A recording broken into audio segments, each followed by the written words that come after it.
और इस साल कॉलेज की 50वीं सालगिरह के लिए हमने जन्माष्टमी रासोत्सव का आयोजन किया है। वेद जी, तुम कॉलेज के कल्चरल कमेटी के हेड हो और सरू तुम स्टूडेंट्स प्रेसिडेंट हो, तो इस उत्सव का आयोजन तुम दोनों के कंधों पर है। जी। पिछले 9 साल से हमारा कॉलेज ये प्रतियोगिता जीत रहा है और इस साल तो ये मौका और भी बड़ा है। जीतने वाले कॉलेज को सांस्कृतिक विभाग से एक स्पेशल सर्टिफिकेट मिलेगा और 50 जरूरतमंद बच्चों के लिए कॉलेज में सीट भी मिलेगी। और जो सर्वश्रेष्ठ अभिनेता होगा उसे 25,000 रुपए का इनाम भी है। Ma'am, I really think it's a very big opportunity for all the students. ये सिर्फ प्रतियोगिता नहीं, हमारी प्रतिष्ठा भी है। आप बिल्कुल निश्चिंत रहिए, इस साल भी हम ही जीतेंगे। हाँ, और दूसरी कम इन। दादी साहब, हाँ? वेद भाई साहब, बाहर वो बहुत बड़ा गजब हो गया। क्या हुआ? मैं आपको बता नहीं सकता, आप हमारे साथ बाहर आओ, मैं दिखाता हूँ। मॉम! चंद्रकांत! चंद्रकांत! क्या हुआ उर्मिला? तुम इतना शोर क्यों मचा रही हो? मॉम, एनी मिसिंग है। मिसिंग है मतलब? कल रात से उसका कुछ भी पता नहीं चल रहा है। मैं हॉस्टल गई थी ये देखने के लिए कि एनी सेटल हुई है कि नहीं, मगर जैसे मैं रूम में गई तो मुझे मालूम पड़ा वो रूम में गई ही नहीं है। मैंने उसकी फ्रेंड्स, कॉलेज, कैफे, हर जगह पता कर लिया माँ, मुझे कहीं नहीं मिली है और मुझे बहुत ज्यादा डर लग रहा है। अगर कुछ हो गया तो? शाबाश, तुम यहाँ बैठ के चाय की चुस्कियां लो। लिसन, ये तुमने और तुम्हारी माँ ने जो उसे सबक सिखाना था ना सुधारने का, ये सब उसी की वजह से हो रहा है। अगर मेरी बेटी को कुछ भी हुआ ना चंद्रकांत, तो मैं तुम्हें छोड़ूंगी नहीं। सुना तुमने? मैं छोड़ूंगी नहीं तुम्हें। कामिनी के नाते ने कायर नहीं। आज जरूर गिरी है मेरी अनिका, पर उठेगी और बहुत ऊपर उठेगी।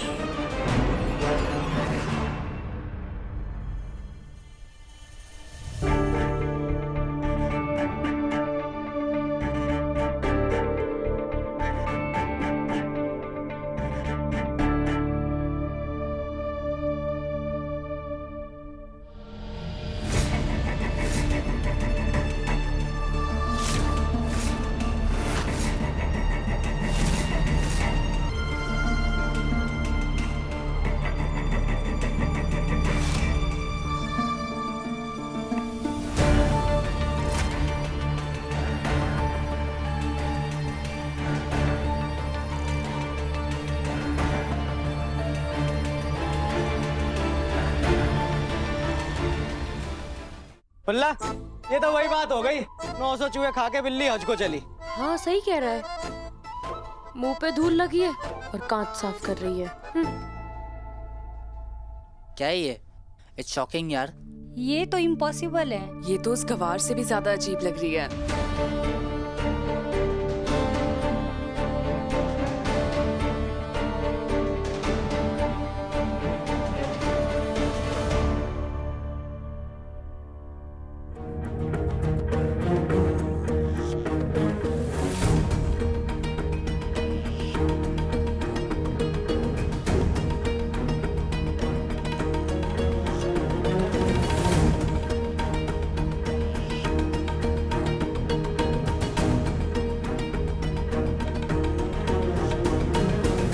मुझे माफ कर दो सरू, मैंने आज तक जो कुछ भी तुम्हारे साथ किया उसके लिए आई एम रियली सॉरी।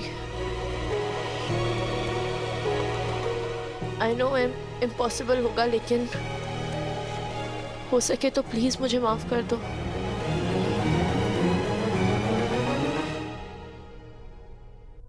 क्यों कर रही हो? तुम्हारे ढोंग पर किसी को यकीन नहीं होने वाला है Anika, so you can just be you. It's okay. I know Ved, मुझ पर कोई यकीन नहीं करेगा, पर कोई बात नहीं, मैं ये सब किसी के यकीन या तारीफ के लिए नहीं कर रही, खुद की मन की शांति के लिए कर रही हूँ। कल रात मैं एक आश्रम गई थी। वहाँ उन्होंने मुझे रहने और खाने के साथ साथ जीने का एक नया रास्ता दिखाया है। वहाँ की बातों ने मुझे अपने विचारों पर सोचने के लिए मजबूर कर दिया है। आई नो, मैंने बहुत गलत किया है। मैं कोशिश कर रही हूँ और मेरी बस यही कोशिश है कि वो पुरानी अनिका कभी वापस ना आए।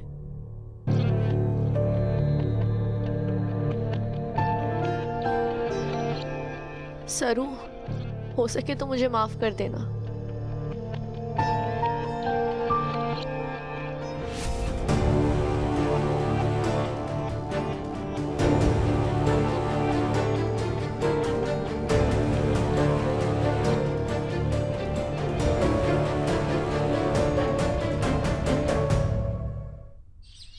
क्या? हाँ, ऐसा धक्का तुम्हारे को भी लगा जब मैंने अनिका को उस रूप में देखा। माँ, मतलब आपको सच में लगता है कि अनिका बदल गई है? मतलब उसे अपने किए का पछतावा है? रियली? राम जी भला करे। रास्ते पर उगी जिद्दी घास को उखाड़ने के लिए भी 4 दिन लगते हैं चंद्रू। थारी बेटी तो 18 साल की बिगड़ी हुई है। थोड़ा समय तो लगेगा ना। I know. मेरी एनी बेचारी न जाने कितने कष्ट सह रही है, किस साल में होगी, और ये दोनों उसका मजाक उड़ा रहे हैं। मैं अब ये और नहीं सहूंगी, मैं इनको छोड़ूंगी नहीं। पर एक न एक दिन उसे अपने किए पे पछतावा भी होगा और वो सुधर भी जाएगी। ईश्वर के घर देर है लेकिन अंधेर नहीं है। चलिए छोड़िए ये सब बातें, आप बताइए कि जन्माष्टमी की तैयारियां कैसे चल रही हैं? ठीक चल रही हैं? सरू और वेद पर मैंने सारी जिम्मेदारी सौंप दी है। दोनों मिलकर अच्छे से संभाल लेंगे। मैं क्या कह रहा था, इस बार हमारे एनजीओ की तरफ से भी एक छोटा सा डोनेशन होगा, ठीक है? अरे वाह, ये तो बड़ी अच्छी बात है। मैं सरू को बता देती हूँ, खुश होगी बहुत और एक एक पैसा हिसाब रख कर खर्च करेगी वो।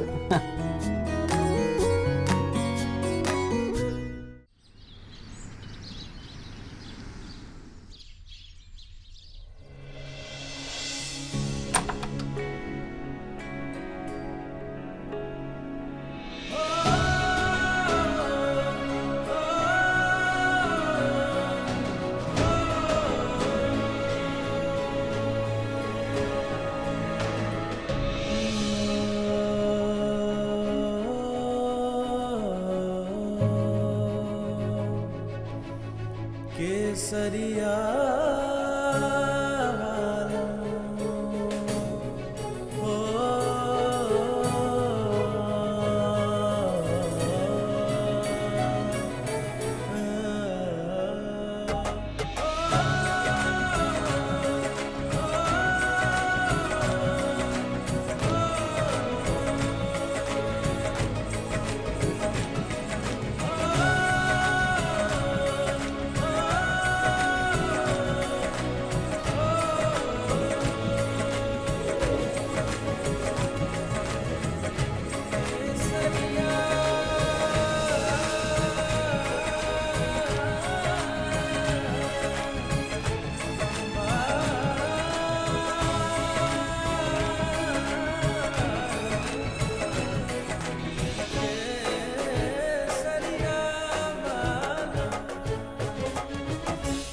सजावट के लिए हो गए 1,500 रुपए। इस तरफ हो गया जो चीजें लगने वाली है उसका हिसाब, और इस तरफ है जिन्होंने हमें पैसे दिए हैं उसका हिसाब। ठीक है? कुछ ठीक ही तो नहीं है सर। हाँ, मैं कह रहा था कि हम जन्माष्टमी रस उत्सव मना रहे हैं तो बड़ी जाहिर सी बात है उसमें कोई ना कोई कहानी हमारे श्री कृष्ण और राधा मैया से जुड़ी भी तो होनी चाहिए। इससे बच्चों का अवेयरनेस बढ़ेगी।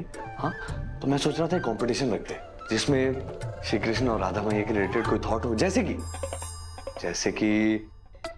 श्री कृष्ण राधा मैया से पूछते हैं कि राधा, भला तुम क्यों गोरी और मैं क्यों काला? ये सवाल ना यशोदा मैया से पूछा था उन्होंने। ओह, लेकिन अगर हम राज बता रहे हैं तो उसमें कृष्ण और राधा जी का प्यार होना चाहिए ना, मतलब प्रेम का अर्थ, प्रेम का मूल और प्रेम का रूप। जैसे कृष्ण भगवान के बिना कुछ कहे, राधा मैया उनके दिल और दिमाग की बात बिना बोले समझ जाए।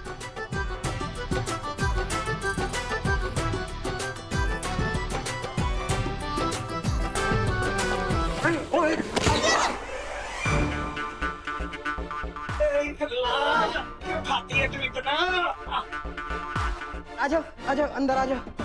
भाई साहब बुला। तुम लोग हमारे साथ हाइड एंड सीक खेल रहे हो? नहीं, फिर आप काम कर रहे थे तो देख रहे थे। बालाजी, हाँ। जरा ये बताना तो कि बम्बई में बर्फ पड़ रही है क्या? जो टेढ़ी दुम वाली भी सीधी लग रही है और ये दोनों यहाँ काम कर रहे हैं। भाई, हम मजाक नहीं कर रहे हैं। अनिका का अचानक ऐसे सुधर जाना हम लाइटली नहीं ले सकते। पता नहीं कब क्या कर दे। हाँ, वैसे भी उसके अमीरों वाले सेंट से ना खुशबू की जगह चालाकी की बदबू आ रही है। हमें होशियार रहना होगा वेद भाई साहब। सरू, ऑन अ सीरियस नोट, क्या तुम्हें लगता है कि अनिका बदल गई है? ऐसे मुझे तो ऐसा लगता है कि जितनी घटिया हरकत उसने की है उतना ही बड़ा ढोंग कर रही है ताकि अपनी छवि, अपनी इमेज सुधार सके।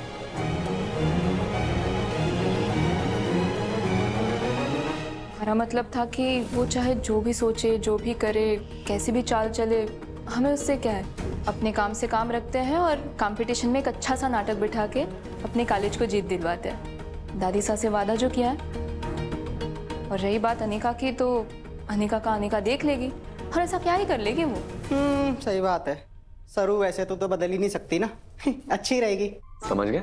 अपना काम करना चाहिए। तो इनकी काम से काम। वापस जाओ अपनी अपनी क्लासेस में और तुम बालाजी कैंटीन चलो। जी भाई साहब।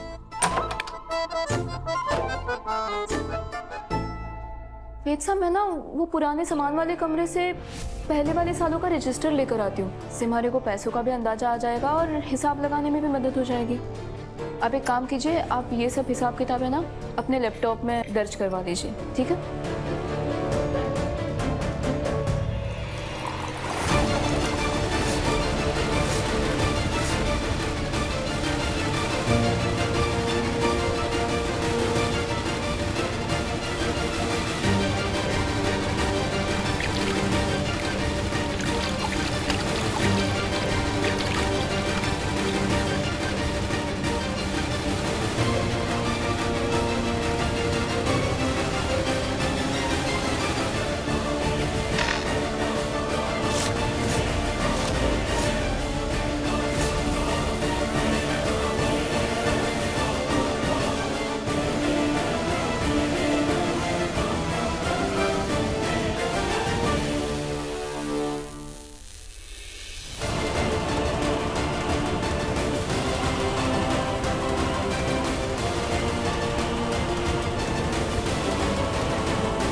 सरू,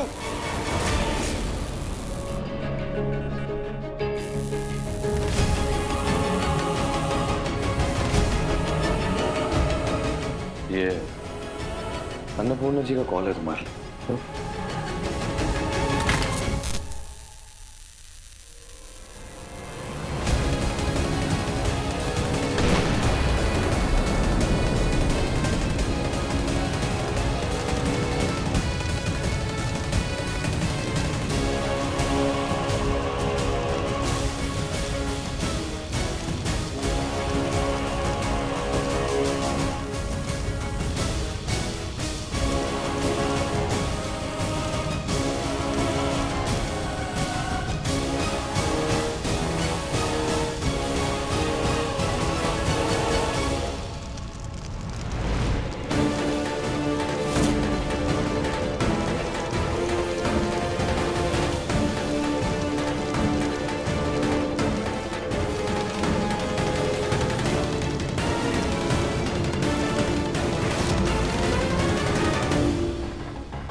क्या हुआ प्रिंसिपल साहब, सब ठीक तो है ना?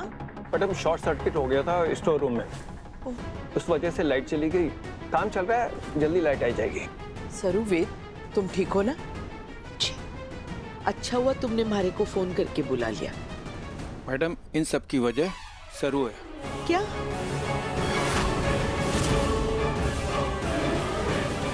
जी, स्टोर रूम के अंदर कुछ पुराने वायर पड़े हुए थे और पानी लीक होकर वहाँ पर इकट्ठा हो गया था।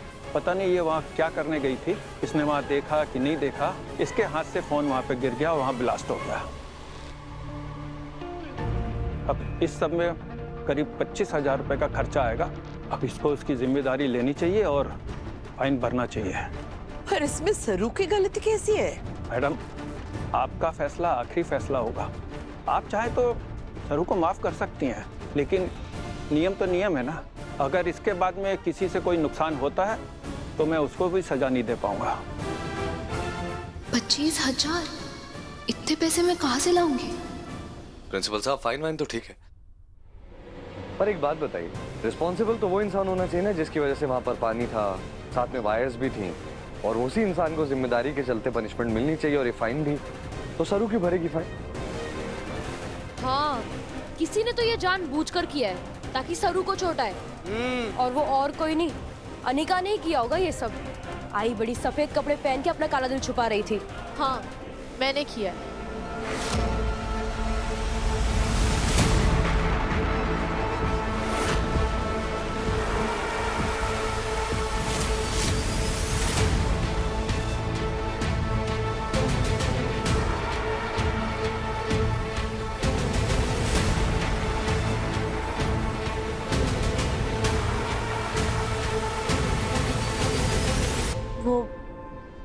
मैं स्टोर रूम में गई थी कुछ बुक्स लेने, वहां मेरे ही हाथ से वायर निकल गई थी।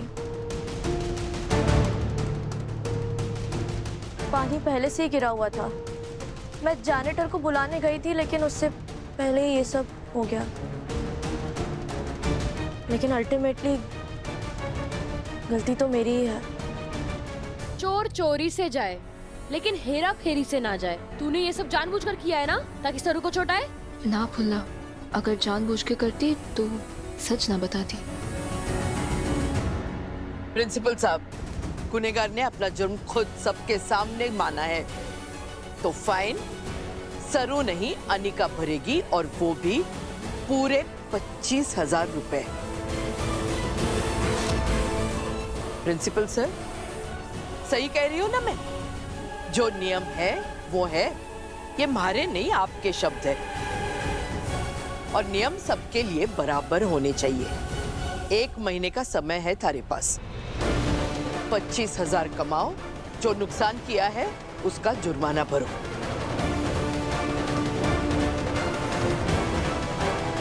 चलो अब सब अपने अपने क्लास में जाओ।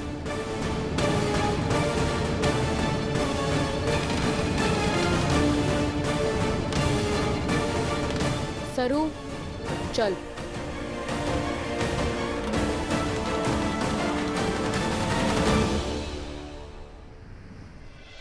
मेरे बच्चे, मेरी जान, I missed you so much। पता कितना मिस किया मैंने तुझे। तू ठीक तो है ना? कितनी कमजोर पड़ गई है। खाया नहीं तुमने कुछ? अरे तो टेंशन मत लेना बेटा। जिन लोगों ने तुम्हारे साथ ये सब किया ना, मैं छोड़ूंगी नहीं उन्हें। तू देख लेना, तेरी माँ ये बदला जरूर लेगी। बेटा तू बाहर क्यों खड़ी है? चल ना, घर चल, अंदर आ। नहीं मॉम, मैं अंदर नहीं आऊंगी। और वैसे भी बदला लेने की शुरुआत अब सरू से कर ही चुकी है। आज कॉलेज में जो इलेक्ट्रिक शॉक वाला ड्रामा हुआ, जिसमें सरू की जान जा सकती थी, वो आपका प्लान था ना?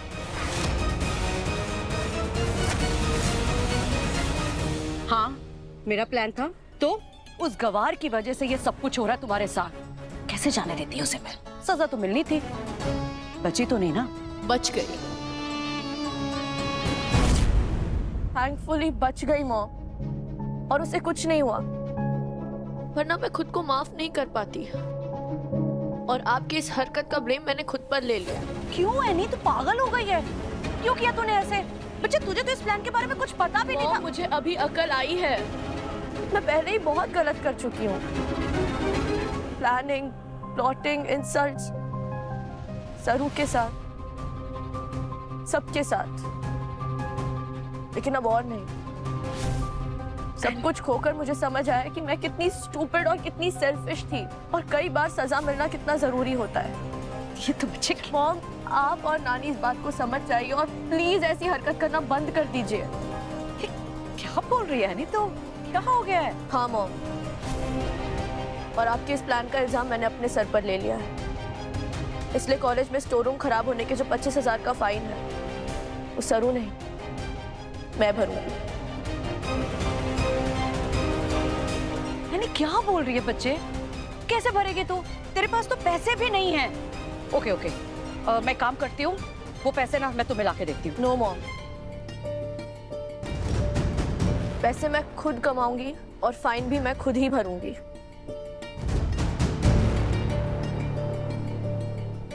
तो कैसे करेगी? मॉम, अगर मैंने एक चीज सीखी है तो वो ये है कि अपनी गलती की कीमत खुद ही चुकानी पड़ती है।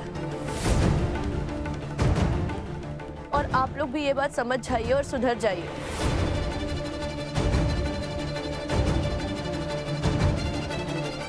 और अगर आगे से आप लोग नहीं माने, नहीं रुके, तो जो भी गलती आप लोग करेंगे उसका इल्जाम मैं अपने सर पर ले लूंगी।